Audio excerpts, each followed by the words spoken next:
schools. Deal with those two. Thank you, Honorable Speaker. I'll start with the question on the parents being charged a lot of money by various institutions beyond what is indicated in the various circulars from the ministry. Honorable Speaker, the problem, as I understand it, is a problem that arises out of the Constitution with the formation of the the independent constitutional body called TSC.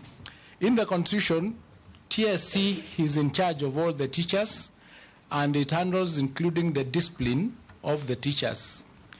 Now, what then happens is the Ministry of Education is in charge of releasing funds to schools, and when those funds are not used properly, or when the teachers do not follow the circulars, the Ministry of Education doesn't have power to discipline those teachers. They have to prepare a report, go through TSC to give that punishment. So what has happened, because of the reforms that are taking place, there are consultations where we are supposed to work together, and what has come up is to agree with TSC so that with respect to principals, the Ministry of Education becomes an agent of TSC with respect to handling those aspects, especially where they do not follow the circulars from the ministry.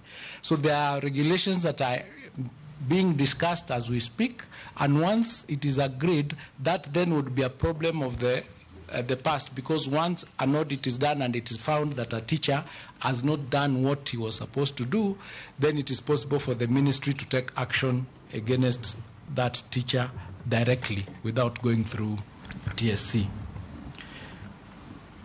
Then the question from Honorable Dawood, there were three. I will deal with the issue of retention of certificates, which has been a problem that has been there throughout, I think, the educational lifespan of Kenya. As I understand it, the schools are only agents of the National Examination Council with respect to certificates, so they are not supposed to retain the certificates. But there is a problem, and the problem is the retention of the certificates is because of non-clearance of fees, for example. So there is need to balance the question of the school needing its fees and the student requiring to have its certificate. So it is something that if you found that I'm fit to take up this position, would have to look into it, find out how far those discussions are, because they've been going on, and then we pick it up from there. Because I believe if it is a question of schools having pending bills vis-a-vis the pending school fees that the children have not paid, maybe we can have an audit and know the exact amount and do one block application either to Treasury through Parliament so that this is paid off, and then the children can get their certificate. So there is a possibility that there is a way that can be resolved if we come together and discuss it and see how best that problem can be resolved, because we have to get a balance. The special needs schools, under the capitation model, they do get an amount that is slightly higher than the normal schools. There are also programs and policies that require that, for example, where they need facilities, their allocation is supposed to be slightly higher. But because of lack of resources, it has become difficult to meet all their requirements. What then would be the solution to it is to come up with other programs or other thoughts where maybe we'll get partners to partner with them so that we can be able to handle the other extra requirements as an institution. But it is not something that I can here and now make a decision on what will be done, but I know that it is a problem that needs to be handled.